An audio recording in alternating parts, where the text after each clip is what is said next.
செய்திகள் தொடர்கின்றன. நில அபகரிப்பு சம்பந்தமாக பொய் வழக்கு போடுவதாக கூறும் திமுகவினர் அதை நீதிமன்றத்தில் நிரூபிக்கலாமே என்று இந்திய கம்யூனிஸ்ட் கட்சி கருத்து தெரிவித்துள்ளது. முதலமைச்சர் செல்வி ஜெயலலிதாவை இந்திய கம்யூனிஸ்ட் கட்சியின் தேசிய பொதுச் செயலாளர் ஏபி பரதன், தேசிய செயலாளர் டி ராஜா, தமிழ் மாநில செயலாளர் தா பாண்டியன், சுதாகர் ரெட்டி உள்ளிட்டோர் தலைமை செயலகத்தில் இன்று சந்தித்து பேசினார்கள். பின்னர் செய்தியாளர்களிடம் பேசிய ஏபி பரதன், முதலமைச்சரிடம் இலங்கை பிரச்சினை, ஊழல் வழக்குகள், நில அபகரிப்பு வழக்குகள் உள்ளிட்ட பல்வேறு பிரச்சினைகள் குறித்து ஆலோசனை நடத்தியதாக தெரிவித்தார். தங்கள் மீது பொய் வழக்கு போடுவதாக கூறும் திமுகவினர் அதை நீதிமன்றத்தில் நிரூபிக்கலாமே என்றும் ஏபி பரதன் குறிப்பிட்டார். இதேபோல் இந்தியாவுக்கான தாய்லாந்து தூதர் பிசான் மானவபாத்தும் முதலமைச்சர் செல்வி ஜெயலலிதாவை தலைமை செயலகத்தில் இன்று சந்தித்து பேசினார். பின்னர் செய்தியாளர்களிடம் பேசிய அவர், தமிழகத்தில் தொழில் கொள்கையும் கட்டமைப்பு வசதிகளும் சிறப்பாக இருப்பதால் தாய்லாந்து நிறுவனங்கள் தமிழகத்தில் அதிக அளவிற்கு முதலீடு செய்திருப்பதாக தெரிவித்தார். இதனிடையே தருமபுரி மற்றும் திருவாரூர் மாவட்டங்களில் மேலும் 2 கலை அறிவியல் கல்லூரிகளை முதலமைச்சர் செல்வி ஜெயலலிதா தலைமை செயலகத்தில் இருந்து வீடியோ கான்பரன்சிங் மூலம் திறந்து வைத்தார். இரண்டாம் திருமணம் செய்யும்போது வாரிசு பிரச்சினை வந்துவிடக்கூடாது என்பதற்காக பெற்ற குழந்தையே விஷம் வைத்துக் கொன்ற கொடூர தந்தையை போலீசார் கைது செய்துள்ளனர். விழுப்புரம் மாவட்டம் கள்ளக்குறிச்சி அருகே உள்ள மாமனந்தல் கிராமத்தைச் சேர்ந்தவர் தமிழரசன். இவருக்கு மனைவியும் ஒரு ஆண் குழந்தையும் 2 பெண் குழந்தைகளும் உள்ளனர். குடும்ப தகராறு காரணமாக தமிழரசனும் அவரது மனைவியும் கடந்த 2 வருடங்களாக பிரிந்து வாழ்ந்ததாக கூறப்படுகிறது. இந்நிலையில் கொலை வழக்கு ஒன்றில் சிறையில் இருந்த தமிழரசன் நேற்று முன்தினம் ஜாமீனில் வெளிவந்துள்ளார். வேறு ஒரு திருமணம் செய்து கொள்ள திட்டமிட்ட தமிழரசன் தனது குழந்தைகளால் வாரிசு பிரச்சினை வந்துவிடக்கூடாது என்று விபரீதமாக சிந்தித்தார். இதனால் மனைவி வீட்டுக்கு சென்று குழந்தைகளிடம் அன்பாக பேசுவது போல் நடித்த தமிழரசன் விஷம் கலந்த குலோப் ஜாமுன்களை குழந்தைகளுக்கு சாப்பிட கொடுத்துள்ளார். அதை சாப்பிட்டவுடன் குழந்தைகள் வாயில் நுரை தள்ளி மயங்கி விழுந்தனர். இதை கண்ட உறவினர்கள் போலீசாருக்கு தகவல் தெரிவித்துவிட்டு குழந்தைகளை மருத்துவமனைக்கு கொண்டு சென்றனர். ஆனால் 4 வயது ஆண் குழந்தை சிகிச்சை பலனின்றி பரிதாபமாக உயிரிழந்தது. மற்ற 2 பெண் குழந்தைகளுக்கு தீவிர சிகிச்சை அளிக்கப்பட்டு வருகிறது. பையன் தவறி விட்டான், பொண்ணு 2 உயிருக்கு போராடிட்டு ஏற்கனவே ஒரு கொலை பண்ணியிருக்கான். ஏற்கனவே கொலை பண்ணி உங்களையும் நான் கொலை பண்ணாங்க விட மாட்டேன். என்னைக்கு இருந்தாலும் உங்களையும் என் கையால் தான் தீர்ப்பு. குழந்தைகளுக்கு விஷம் கொடுத்த அந்த கொடூர தந்தையை கைது செய்து போலீசார் விசாரணை நடத்தி வருகிறார்கள். சென்னை தலைமை செயலகம் எதிரே தீக்குளிக்க முயன்ற ஷேர் ஆட்டோ ஓட்டுநர்கள் 8 பேர் கைது செய்யப்பட்டனர். டாடா மேஜிக் வாகனத்தை ஷேர் ஆட்டோவாக அனுமதிக்க கூடாது என்பதை வலியுறுத்தி சென்னையில் வேளச்சேரியில் இன்று காலை ஷேர் ஆட்டோ ஓட்டுநர்கள் நடத்திய கூட்டத்தை போலீசார் தடியடி நடத்தி கலைத்தனர். இந்த நிலையில் தலைமை செயலகம் முன்பு ஷேர் ஆட்டோ ஓட்டுநர்கள் 8 பேர் திடீரென்று தீக்குளிக்க முயன்றனர். அவர்களை போலீசார் கைது செய்து அங்கிருந்து அப்புறப்படுத்தினார்கள்.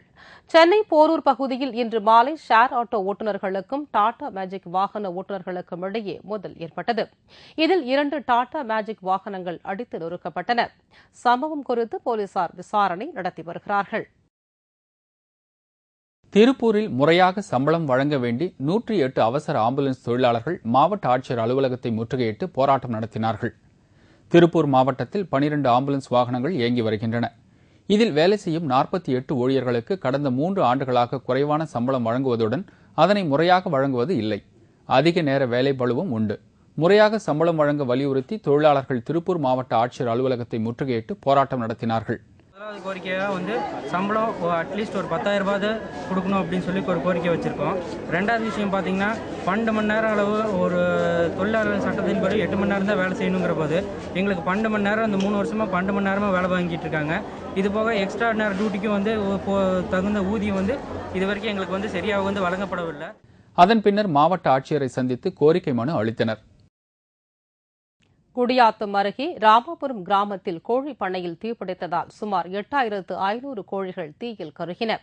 அந்த கிராமத்தைச் சேர்ந்த தர்மநாயுடு என்பவருக்கு மிகப்பெரிய கோழி பண்ணை உள்ளது.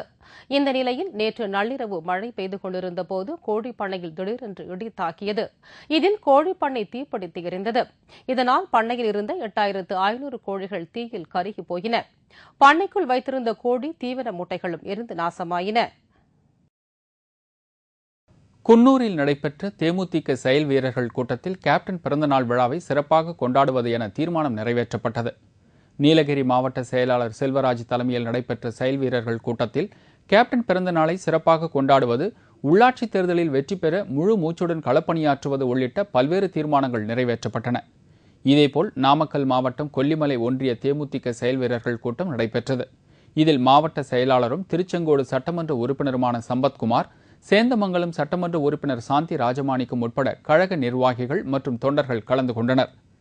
கிருஷ்ணகிரி மாவட்டம் தளி அருகே உள்ள கெலமங்கலத்தில் நடைபெற்ற தேமுதிக செயல் வீரர்கள் கூட்டத்தில் கேப்டன் பிறந்தநாள் விழாவை சிறப்பாக கொண்டாடுவதென முடிவு செய்யப்பட்டது. இதில் மாவட்ட செயலாளர் சந்திரன் உட்பட கழக நிர்வாகிகள் ஏராளமானவர்கள் பங்கேற்றனர். நெல்லை மாவட்டம் கடையநல்லூர் அருகே உள்ள சுரண்டையில் ஏழை எளிய மாணவர்கள் பயன்பெறும் வகையில் தேமுதிக சார்பில் இலவச கணினி பயிற்சி மையம் துவக்கி வைக்கப்பட்டது.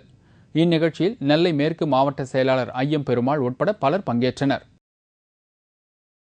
சென்னையில் உள்ள பாஜக அலுவலகத்தில் அக்கட்சியின் மாவட்ட செயலாளர்களின் ஆலோசனைக் கூட்டம் நடைபெற்றது. கட்சியின் மாநில தலைவர் பொன் ராதாகிருஷ்ணன், இல கணேசன், முரளிதர ராவ் உள்ளிட்டோர் கலந்து கொண்டனர். பாஜகவின் சார்பில் சென்னையில் நடத்த திட்டமிடப்பட்டுள்ள இலங்கை தமிழர் வாழ்வுரிமை கருத்தரங்கம் சம்பந்தமாக இந்த கூட்டத்தில் ஆலோசிக்கப்பட்டது. சமூக விரோதிகளால் படுகொலை செய்யப்பட்ட தென்சென்னை மாவட்டம் சைதை பகுதி 138வது வட்ட தேமுதிக செயலாளர் ஹரிகிருஷ்ணன் மறைவிற்கு கேப்டன் விஜயகாந்த் இரங்கல் தெரிவித்துள்ளார். இதுகுறித்து அவர் வெளியிட்டுள்ள இரங்கல் செய்தியில், சென்னை கோட்டூர்புரம் பாலம் அருகே அவருடைய மகன் கண் எதிரிலேயே 138வது வட்ட தேமுதிக செயலாளர் ஹரிகிருஷ்ணன் வெட்டி படுகொலை செய்யப்பட்ட செய்தி கேட்டு மிகுந்த அதிர்ச்சியும் மனவேதனையும் அடைந்ததாக குறிப்பிட்டுள்ளார். கொலை குற்றவாளிகளை விரைந்து கைது செய்து உரிய நடவடிக்கை எடுக்குமாறு கேப்டன் விஜயகாந்த் காவல்துறையினரை கேட்டுக் கொண்டுள்ளார். ஹரிகிருஷ்ணனை இழந்து வாடும் அவரது குடும்பத்தினருக்கும் உறவினர்களுக்கும் தனது ஆழ்ந்த இரங்கலை தெரிவித்துக் கொள்வதாக கேப்டன் குறிப்பிட்டுள்ளார்.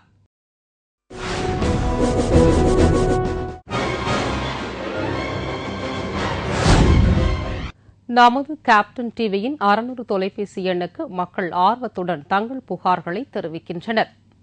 இன்று தேர்ந்தெடுக்கப்பட்ட புகார் பிரசித்தி பெற்ற ஆலயத்தில் எவ்வித அடிப்படை வசதியும் இல்லாத அவல நிலை குறித்தது.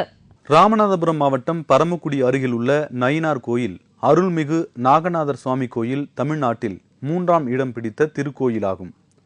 பாண்டிய மன்னர்களும் ராமநாதபுர மன்னர் சேதுபதியும் வணங்கிய இக்கோவில் தற்போது உட்புற வெளிச்சம் மற்றும் காற்றோட்டம் எதுவும் இல்லாமல் இருண்ட குகை போல் காட்சியளிக்கிறது. இந்த கோவிலில் எவ்வித அடிப்படை வசதியும் இல்லாததால் பக்தர்கள் அவதிப்பட்டு வருகின்றனர். மேலும் கோவிலின் புகழ்பெற்ற புண்ணிய தீர்த்த குளம் பராமரிப்பின்றி கிடப்பதாக பக்தர்கள் வேதனை தெரிவிக்கின்றனர். அதுல கழுப்பறை கிடையாது, கக்குசு கிடையாது, சுத்தம் இல்லை. வாசகி தீர்த்தத்தை பார்த்தா வர்றவங்களாம் ரொம்ப அசிங்கமா நினைச்சுக்கிட்டு போறாங்க. இது இந்த கவர்மெண்ட் பார்த்து எங்களுக்கு ஒரு இந்த கோயில் உற்சவத்துக்குள்ள எதனாலும் ஒரு நல்ல செய்யணும். குடிதண்ணி கிடையாது, அன்னாடு செலவழிக்கிறதுக்கு தண்ணி கிடையாது, கோயில் நிர்வாகத்துக்கு வர்றவங்களுக்கு ஒதுக்குறது கழிப்பறை கிடையாது, கக்கசு கிடையாது, ரேன்ஸுக்கு கிடையாது. இதை முதல்ல பார்த்து எங்களுக்கு நிர்வாகம் பண்ணி கொடுங்க. கோயில் நிர்வாகம் கோயில் கழிப்பறை மற்றும் குளியலறை உள்ளிட்ட வசதிகளை ஏற்படுத்தி கொடுத்து இருண்டு கிடக்கும் பிரசித்தி பெற்ற இக்கோவிலை முறையாக பராமரிக்க அறநிலையத்துறை முன் வர வேண்டும் என்பது பக்தர்களின் கோரிக்கையாகும். கேப்டன் டிவி செய்திகளுக்காக பரமக்குடியிலிருந்து செய்தியாளர் பூ குமாருடன் ஜே முருகன்.